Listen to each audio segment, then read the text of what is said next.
उत्तराखंड के हरिद्वार से खबर आपको बता रहे हैं। मुख्यमंत्री पुष्कर सिंह धामी हरिद्वार दौरे पर। हरिद्वार के गुरुकुल कांगड़ी विश्वविद्यालय पहुंचे सीएम। युवा शक्ति संवाद कार्यक्रम में लिया भाग। युवाओं से संवाद कर विभिन्न विषयों पर चर्चा की। कार्यक्रम के बाद मुख्यमंत्री पहुंचे राज्य अतिथि गृह। सुरक्षा एवं यातायात व्यवस्था इस दौरान चाक चौबंद की गई।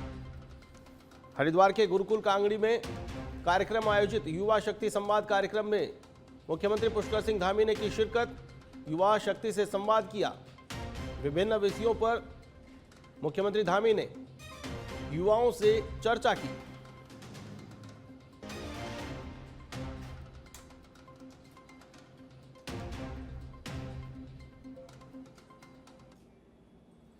उत्तराखंड सरकार किसानों की आय बढ़ाने और कृषि क्षेत्र को नई दिशा देने के लिए लगातार प्रयास कर रही है। इसी कड़ी में विभिन्न विभागों के बीच हुए एमओयू को लेकर कैबिनेट मंत्री गणेश जोशी ने इसे किसानों के हित में बड़ा कदम बताया। साथ ही उन्होंने कहा कि विभागों के बेहतर समन्वयन से कृषि क्षेत्र को नई मजबूती मिलेगी और किसानों को सीधा लाभ पहुंचेगा।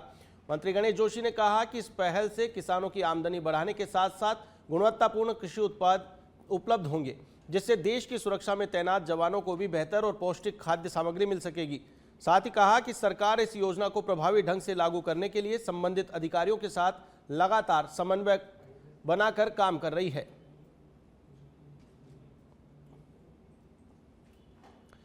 उत्तराखंड में किसानों की आय बढ़ाने की ओर सरकार ने कदम बढ़ा दिए हैं। कैबिनेट मंत्री गणेश जोशी ने बयान दिया है। विभिन्न विभागों के बीच एमओयू हुए हैं, जिससे किसानों की आय बढ़ेगी, किसानों को सीधा लाभ मिलेगा, उनकी आमदनी बढ़ेगी। इस संबंध में सरकार ने एमओयू की बात कही है। इस संबंध में कैबिनेट मंत्री गणेश जोशी ने बयान दिया है। उन्होंने कहा कि विभिन्न विभागों के एमओयू हुए हैं, जिससे किसानों की आय बढ़ेगी।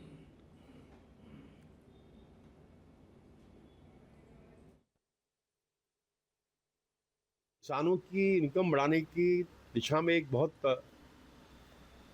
बड़ा कदम है और मैं आईटीबीपी के अधिकारियों को भी, जिन्होंने हमारे साथ एमओयू किया, जहां इससे हमारे किसानों की आय बढ़ेगी, हमारे रक्षा करने वाले जवानों का भी स्वास्थ्य ठीक रहेगा, क्योंकि ताज़ी सब्जियां उनको उपलब्ध होगी। और इसके लिए अपने विभाग के अधिकारी को भी मैं शाबाशी देता हूँ।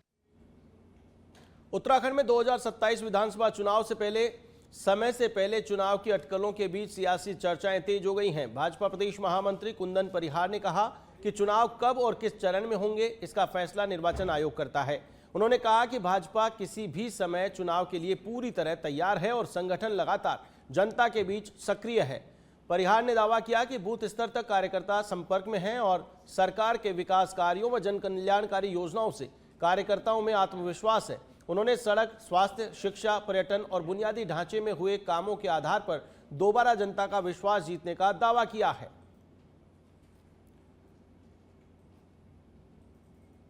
समय से पहले चुनाव के अटकलों से सियासी हलचलें तेज हो गई हैं। आपको बता दें कि बीजेपी चुनाव के लिए तैयार है।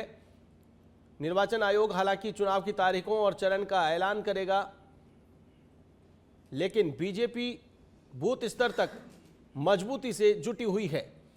चुनाव की तैयारियों में फिलहाल बीजेपी जुटी हुई है। सरकार की योजनाओं को जन जन तक पहुंचाने में जुटी हुई है। भाजपा सरकार के द्वारा किए गए कामकाज को आम जन तक पहुंचाने का प्रयास किया जा रहा है, ताकि आगामी चुनावों में भाजपा को फायदा मिल सके। चुनाव कब होंगे, क्या होंगे, ये भारत के निर्वाचन आयोग इसको तय करता है। उसी के अनुरूप चुनाव की तिथि वो घोषित करते हैं। लेकिन भारतीय जनता पार्टी का जहाँ तक सवाल है, चुनाव कभी भी हो, आज भी अगर चुनाव हो, क्योंकि हम सतत रूप से जनता के बीच में हमारा संपर्क जारी है और हमारी सरकार ने ऐतिहासिक कार्य की है, हमें किसी बात का डर नहीं है, भय नहीं है। कभी भी चुनाव हो, हम इसके लिए तैयार हैं। कांग्रेस के राष्ट्रीय अध्यक्ष मल्लिकार्जुन खड़गे के प्रस्तावित हल्द्वानी दौरे की तैयारियों को लेकर रुद्रपुर स्थित सिटी क्लब में प्रेस कॉन्फ्रेंस की गई, जिसमें नेता प्रतिपक्ष यशपाल आर्य, पश्चिम बंगाल कांग्रेस के प्रभारी प्रकाश जोशी, कांग्रेस कार्य समिति के सदस्य मौजूद रहे। इस दौरान कार्यकर्ताओं को संबोधित करते हुए अधिक से अधिक संख्या में हल्द्वानी पहुंचकर कार्यक्रम को ऐतिहासिक और सफल बनाने का आह्वान किया गया। साथ ही उन्होंने कहा कि यह कार्यक्रम प्रदेश की राजनीति में महत्वपूर्ण संदेश देगा और संगठन की एकजुटता को भी प्रदर्शित करेगा। तो वहीं बैठक में विभिन्न पदाधिकारियों और कार्यकर्ताओं को कार्यक्रम की जिम्मेदारियां सौंपी गई। इससे पहले दोनों वरिष्ठ नेताओं ने सिटी क्लब में आयोजित प्रेस वार्ता में राज्य सरकार पर तीखा हमला बोला। जहां उन्होंने कानून व्यवस्था, बेरोजगारी, महंगाई और जनहित से जुड़े विभिन्न मुद्दों पर सरकार को घेरते हुए आरोप लगाया कि प्रदेश की जनता अनेक समस्याओं से जूझ रही है, लेकिन सरकार समाधान के बजाय केवल प्रचार में व्यस्त है।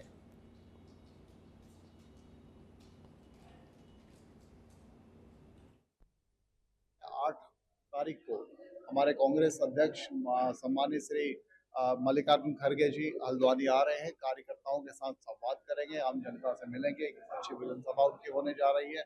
उस सिलसिले में कल से हम लोग विधानसभा वार बैठकें, जो कार्यकर्ताओं की बैठकें, उनसे बातचीत कर रहे हैं, उसकी योजना बना रहे हैं, जनता तक वो।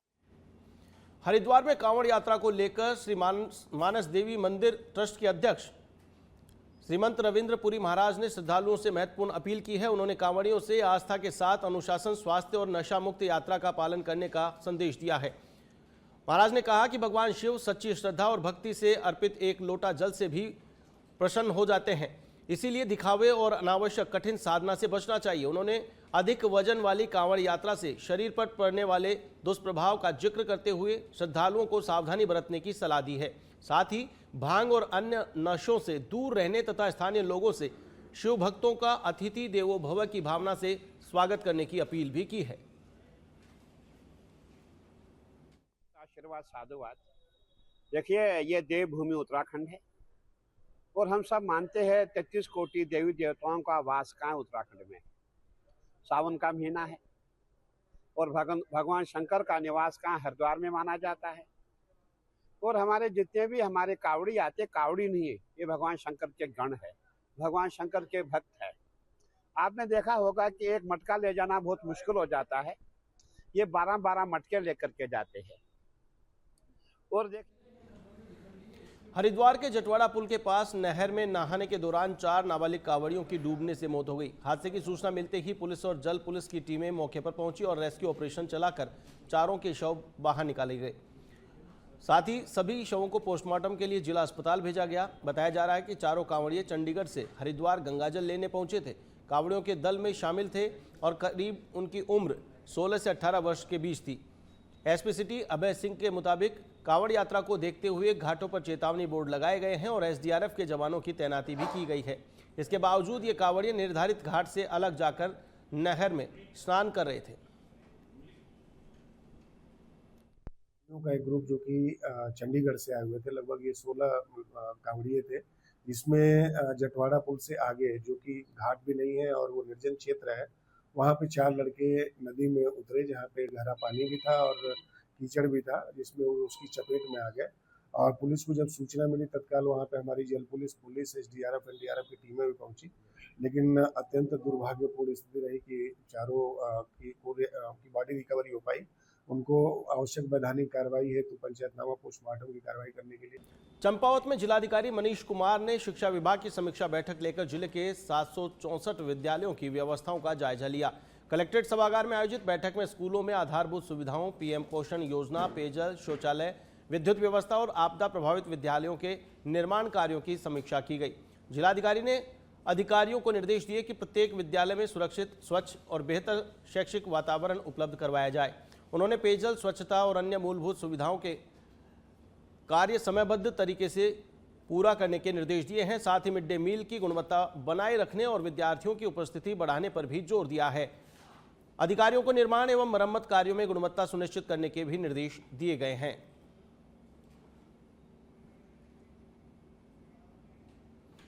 हरिद्वार में कांवड़ के साथ दिखा संस्कारों का अनोखा दृश्य। 100 साल की दादी को कांवड़ में बैठा कर लेकर गए 2 पोते।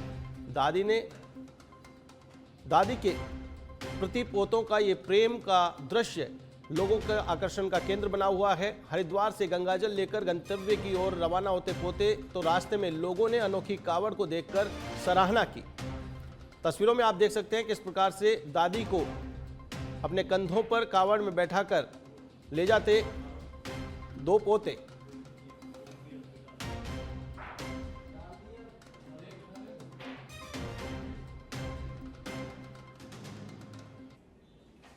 हरिद्वार के लक्सर में बीती रात हुई तेज बारिश के साथ हवा चलने के दौरान विद्युत लाइन पर एक भारी बार पेड़ टूटकर गिर गया। जिसके चलते विद्युत तार और पोल टूटने से विद्युत सप्लाई बाधित हो गई। तो वहीं घटना की सूचना मिलने पर बिजली विभाग की टीम ने मौके पर पहुंचकर लाइन को दुरुस्त करने का काम शुरू किया। एसडीओ अमिचंद ने बताया कि पोल के क्षतिग्रस्त होने के चलते उन्हें बदलने में समय लगेगा, जिसके चलते देर शाम तक बिजली सप्लाई शुरू नहीं हो पाई। रुद्रपुर में गुरुवार को उत्साह और उल्लास का माहौल देखने को मिला। शहर में लखपति दीदी सम्मान समारोह का आयोजन किया गया, जिसमें विधायक शिव अरोड़ा मुख्य अतिथि के रूप में शामिल हुए। कार्यक्रम में लखपति दीदी बनने वाली महिलाओं को सम्मानित किया गया और उनके प्रयासों की सराहना की गई। विधायक ने महिला सशक्तिकरण, स्वरोजगार और केंद्र व राज्य सरकार की जन कल्याणकारी योजनाओं पर अपने विचार रखे। वहीं विधायक के जन्मदिन के अवसर पर शहर के विभिन्न क्षेत्रों में सामाजिक और धार्मिक कार्यक्रम आयोजित हुए।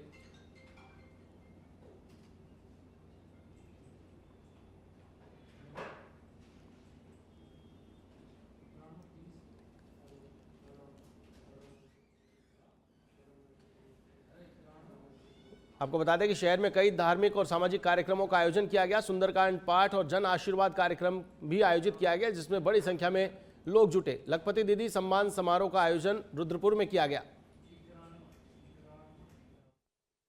उनके प्रति नारे बहुत लगते रहे, लेकिन उन्हें कहीं सशक्त करने के काम जो केंद्र सरकार के द्वारा होने चाहिए थे वो नहीं हो पाए। देश के प्रधानमंत्री नरेंद्र मोदी जी के बनने के बाद से अनेक अनेक योजनाएं आई, जैसे प्रधानमंत्री आवास योजना आई। उसमें स्पष्ट रूप से कहा गया कि प्राथमिकता घर की महिला के नाम देश के प्रधानमंत्री नरेंद्र मोदी जी के द्वारा जो मकान दिया जा रहा उसकी रजिस्ट्री की जाए। ऐसे ही प्रधानमंत्री जनधन खाते, जितनी भी योजनाएं हैं डीबीटी के माध्यम से। विकास नगर में एक बार फिर तेज रफ्तार का कहर देखने को मिला है। हरियाणा नंबर की ब्लैक स्कॉर्पियो कार सहसपुर छरबा से होते हुए चांदपुर पहुंची, जहां जंगल के बीच एक तेज मोड़ पर चालक ने वाहन पर नियंत्रण खो दिया और इसके बाद स्कॉर्पियो सुरक्षा दीवार को तोड़ती हुई पेड़ से जा टकराई। टक्कर इतनी जबरदस्त थी कि भारी भरकम दीवार टूट गई और कार उसके ऊपर चढ़ गई। हादसे के वक्त वाहन में 3 युवक सवार थे। हालांकि गनीमत रही कि तीनों सुरक्षित बचा लिए गए। बाद में ट्रैक्टर की मदद से क्षतिग्रस्त स्कॉर्पियो को सड़क किनारे से हटाया गया। यह हादसा तेज रफ्तार के खतरों को एक बार फिर सामने लाता है। तस्वीरों में आप देख सकते हैं किस प्रकार से कार सुरक्षा दीवार को फांद कर लटक गई है।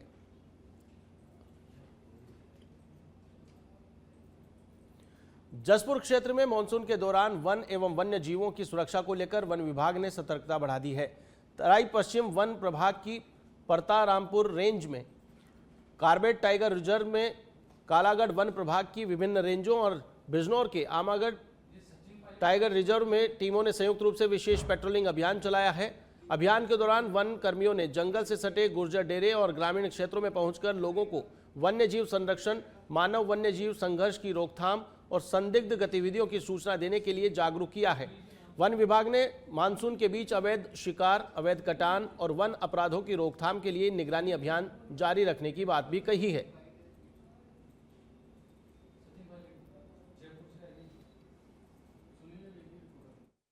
यूपी में पड़ता है, उसका भी स्टाफ हमारे साथ आया है, क्योंकि ये लैंडस्केप एक ही मिला हुआ है और वाइल्ड लाइफ मूवमेंट हमेशा ही इसमें करती है। तो इसको हम लोगों को जागरूक करने के साथ साथ उनको सतर्क भी करते हैं और अपने स्टाफ को भी सतर्क करते हैं। तो इससे पब्लिक में एक मैसेज जाता है। तो शांतिपूर्ण ये फ्लैग मार्च आप देख रहे हैं, हम आज ये समापन होगा इसका।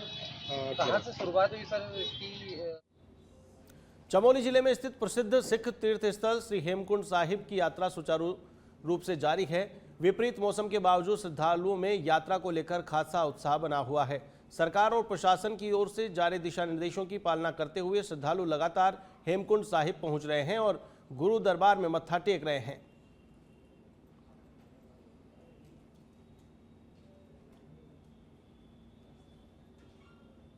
हरिद्वार में सड़क धंसने की घटना ने निर्माण गुणवत्ता पर सवाल खड़े कर दिए हैं। ललताराव पुल के पास पैदल जा रही एक महिला के कदम रखते ही अचानक सड़क धंस गई और देखते ही देखते गहरा गड्ढा बन गया, जिसमें महिला फंस गई। मौके पर मौजूद लोगों ने तुरंत प्रयास कर महिला को सुरक्षित बाहर निकाला। गनीमत रही कि इस दौरान कोई बड़ा हादसा नहीं हुआ और सड़क धंसने के समय वहां कोई वाहन मौजूद नहीं था, वरना बड़ा हादसा हो सकता था।